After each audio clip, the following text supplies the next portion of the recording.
Your level of lucid awareness determines your ability to return objective information. If your lucid awareness dips, you return to brain-based consciousness as in a lucid dream state. In lucid dream states, it's generally very hard or impossible to read or write, as parts of your logical brain are not functioning while the body is asleep. As a result, the only way to return with verifiable information means to focus your consciousness and be a part of the astral level of awareness as closely as possible without falling backward into a dream.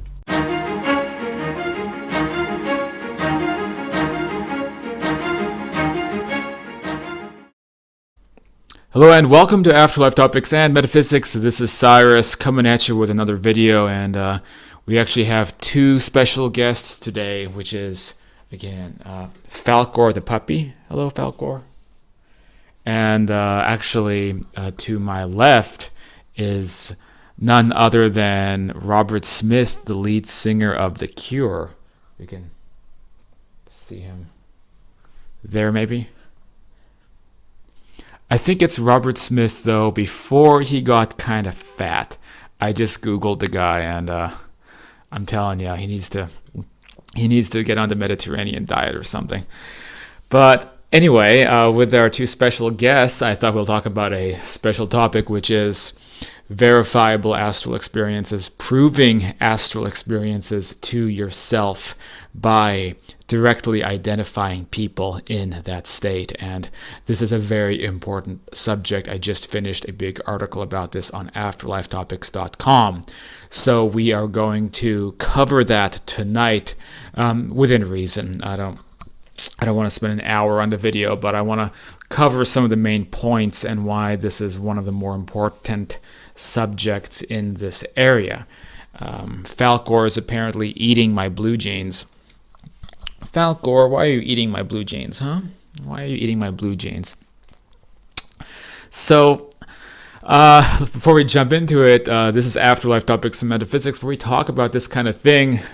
I know some of y'all are not properly red-pilled into believing that these types of things are possible, and that's okay. But if you don't like this stuff, then no one's forcing you to be here.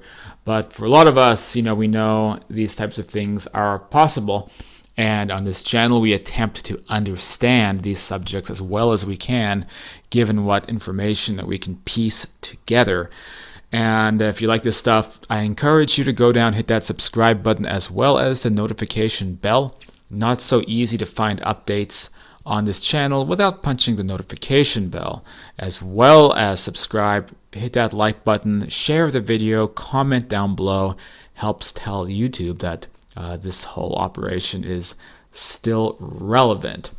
With that said, let's go ahead and jump into tonight's topic, and let's go ahead and pull up the article in question. Excellent. So this is the new article I just posted, proving astral projection states by obtaining real information. So we're going to go over some of what I wrote, maybe not all of it, and kind of summarize some big points, especially concerning the more recent astral experiences that I had, which were very revealing in this area.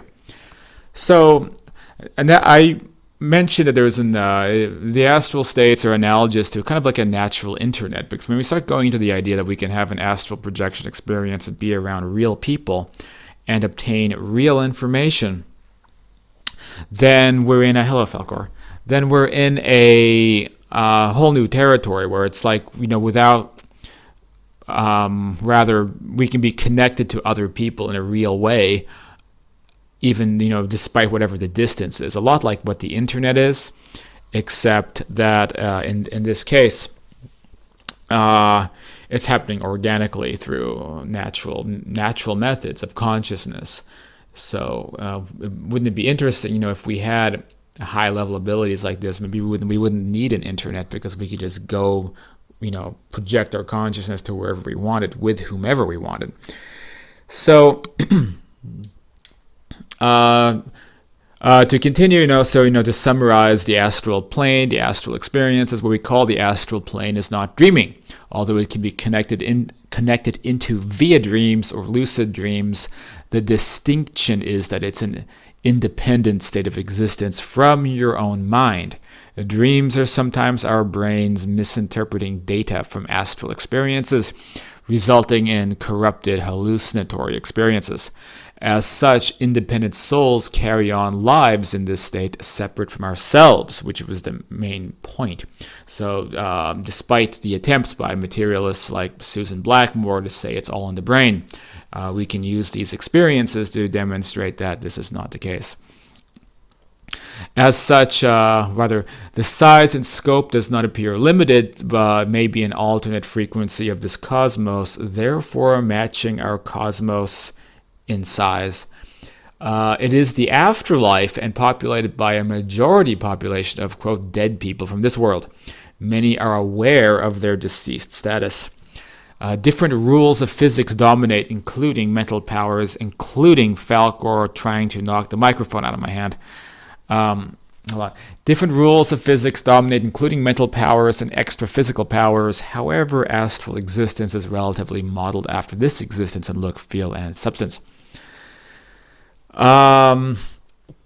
So as a result, I've focused several astral encounters on trying to crack through this and return with objective information about people I meet and communicate with. There are now 2 solid or credible instances to date of potentially locating the identities of, quote, astral residents. And this was out of approximately 5 attempts to interrogate astral people to obtain the necessary details, resulting in a fairly high success rate. I really should try to do this more. It's weird. Sometimes you don't have sometimes ideas don't pop into your mind immediately when you're projecting. You think, oh, I need to be doing this, I need to be doing that. I think only 5 or 6 times now that I've made an effort to try to investigate people that I meet, and statistically it's working pretty well. I said this does not include regular communications with deceased family members, so I can verify that my deceased family members are who they are. But it's not such an objective thing I can talk about, is it? So, I'm not referencing that too much. So I talk about the first success, which was the astral bartender. Well, Falkor, I think maybe you want off my lap, okay? So let me just take Falky off my lap. Okay, so this was something I highlighted briefly in my 2018 book. You want to play with the ball? In my 2018 book, The Afterlife and Beyond, which was a meeting with a young man working behind a bar in what I identified as the astral replica / version of Phoenix, Arizona. And so in The Afterlife and Beyond, I recount the story. I found myself in kind of like this MMA sports bar in what I identified as Astral Phoenix. And behind the bar, there was a young man with a winning smile who was serving drinks. I interviewed him about his motivation to work in such a place, his life on Earth before he crossed over, and his full name. When I returned to my dimension, I immediately pulled out my laptop and loaded Facebook. I entered his name and his face appeared, a Facebook memorial page for a young man from Arizona who had taken his own life 6 months prior. It was the same face, same smile. I ended up in contact with his with this man's mother. At first, she was highly skeptical, but through a moment of synchronicity, we encountered each other again almost a year later. And she told me how she saw a medium who verified my story that her son had indeed taken to working at a bar in the Astral, which, by the way, you can do. To the critics who say those things are impossible, that is not true. But that's a different video. So I continue. Although this story was summarized quite briefly in the book, there was more information to mention. Namely, this young man's information was accurate, including where he was from, his full name, his sports interests, and more topics we discussed, with the exception of one area, which was his cause of death. Seemingly ashamed of his true actions, he explained he had died from a heart attack. He said, "Bam! I just fell dead one day from a heart attack, and here I am," he exclaimed, but his body language at that time was telling me a different story. Not to mention, I found this tale suspicious given his young age. If that was the age he crossed over, how likely is it that you would have a heart attack at that age? He told me this fib before he was aware that it was possible that I could actually return to the Earth plane to locate him and verify his story.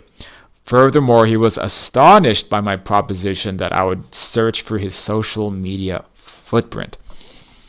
So I consider this experience a gold standard because, among other elements, his unique sounding name and face matched identically. So, also his location, all those things lined up. It's kind of like a no-brainer. That is, the person I met astrally was this kid, and I was able to locate him.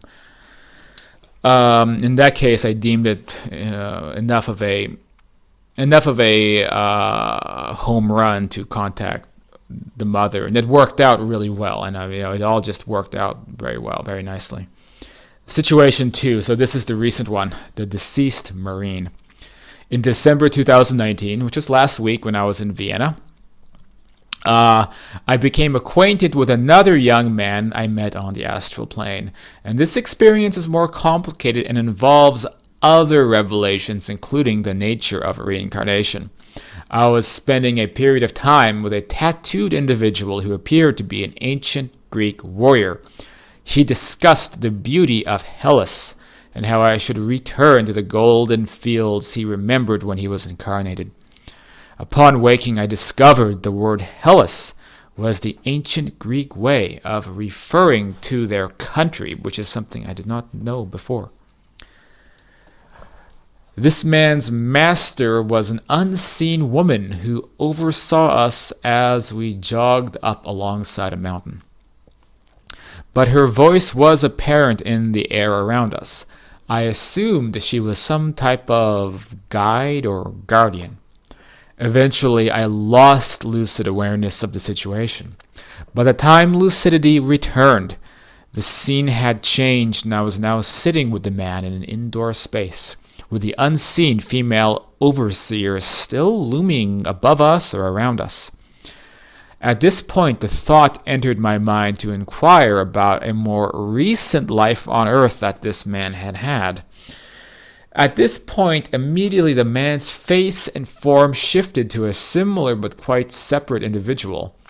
I knew right away he was from the US military. He identified himself as being from the USMC. Jokingly, I said, "Hoorah!" and he repeated the motto with a laugh. I explained my own connections to the USMC through numerous friends who were enlisted. I should note, a big revelation here is that he was a Greek guy, and just with a snap of fingers, he could change his form to a different incarnation. Something that we've learned spirit people are able to do from other sources of information, not just my anecdotes. Our conversation shifted to matters of time as I'd been conducting a survey of astral residents concerning their awareness of time and dates. So this will be another video and another article maybe. I'm just going to skip past that. I got to asking about himself. So I asked, "Did you serve in Afghanistan?" I asked. And yes, he responded. So then I asked, "Did you die in Afghanistan?" "That is correct," he explained. "He died on duty. It was his old life. And now he's back to his real life." And he downplayed the whole situation. I then proposed I would attempt to take note of his information, name, identity, and locate his legacy back on Earth. To my surprise, he was very enthusiastic about this idea, and we procured a pen and paper. The female presence immediately piped in and said to us, "It will never work. Trying to take names and things like that back is not possible. It doesn't work like that. Annoyed, I responded sharply, "That's not true. It has worked in the past, and I will make it work again." Interestingly, this seemed to further motivate my friend. We wanted to prove her wrong. What transpired was a relative struggle to transcribe even basic information.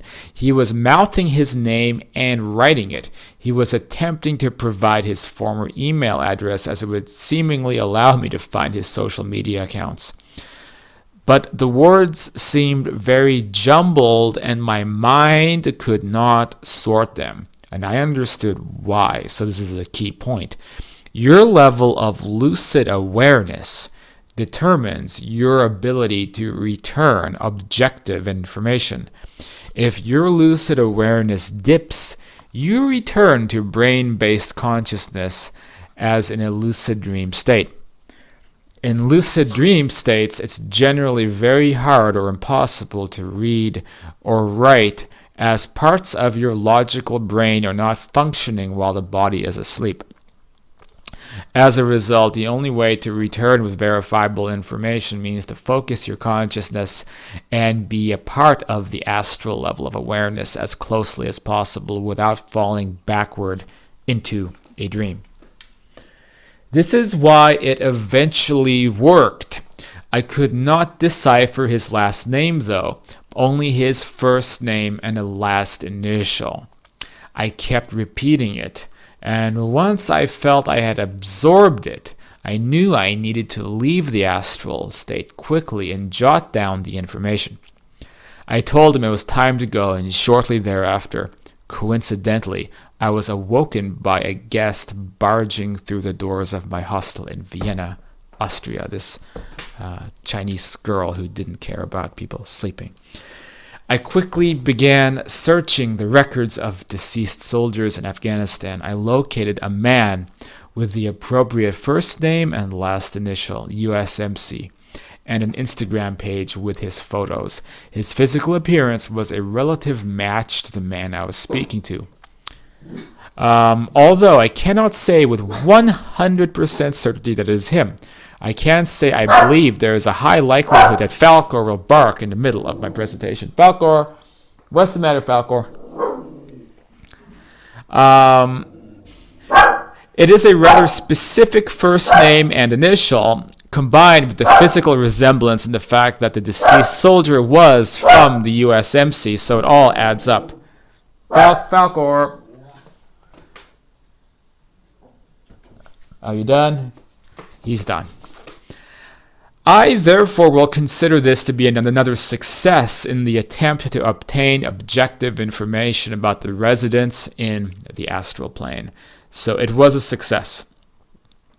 I think likely this guy was who I met. Maybe not. I can't guarantee. It's not a home run like it was the first time, but I think it's close enough. I have reason enough to believe that the guy I found, given that the name was pretty specific, and I didn't mention it in the article, but like I remembered when I was trying to absorb his last name that there were multiple instances of the letter T.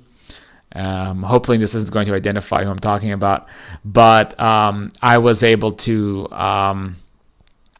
obtain that information basically. Like what are the odds of that? So it's pretty interesting. So now we want to get to the conclusion. So these are the conclusions about this mode of inquiry. And I see the sun is setting right now over the hills of Croatia, Zagreb.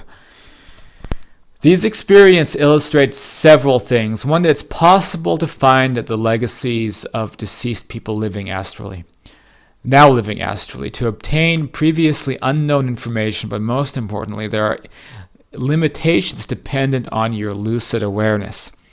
The astral consciousness state is a powerful gradient higher than a lucid dream state, which is often a more subjective state overlaid by the limitations of your own brain.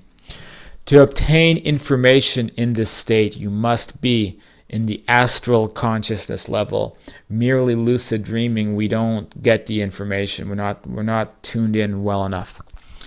Finally, I discovered how to even the female guardian entity, the prospect seemed impossible to her. As a forum member accurately hypothesized, there is normally a veil of amnesia between our worlds, and it's extremely rare that an astral projector appears who can propose returning to the Earth plane with full awareness. The vast majority of the time, our experiences on that side disappears into the amnesia, and even this guardian spirit had no idea that such a feat was possible. And that is the article. I'll make my screen a little bigger now. So and we have some cool lighting now. We have the curtains, and it's creating a kind of neat effect on my face. So right. So really, I mean, what can I say? It's just a very important part of this puzzle, which is that can the astral state be a real objective? Because there's people who argue it's not. There's people who argue it's in your mind. And then we, of course, have certain people that I have railed against in the past who have said that, you know, everything is an illusion and the people you meet are not real, and they're just projections and things we create, or facsimiles of their former selves. And, of course, I don't agree with those ideas. And by becoming better at the astral state, by really making an effort to gain enough clarity and then get to the bottom of who you're talking to and who they are, and verifying their identities, then I think you're doing a big service to this area. So I would encourage people watching who can do astral projection to really try to focus on this. Try to focus on returning with as much information as you can, and chronicle those experiences, or write to me or post about it in the group, because I'd love to hear about it. Well, I hope that this concept was useful to you, and I think that's it for this video. So if you want to get involved, check the description down below. You can head to the Facebook group Afterlife Topics and Metaphysics, and you can contact me personally, sign up for classes, grab books like Understanding Life After Death or The Afterlife and Beyond. And I guess that's it for now. And I guess I'm going to go step outside and enjoy the nice sunset here in Croatia. I'm here for a few more days. And I will catch you guys on the next video.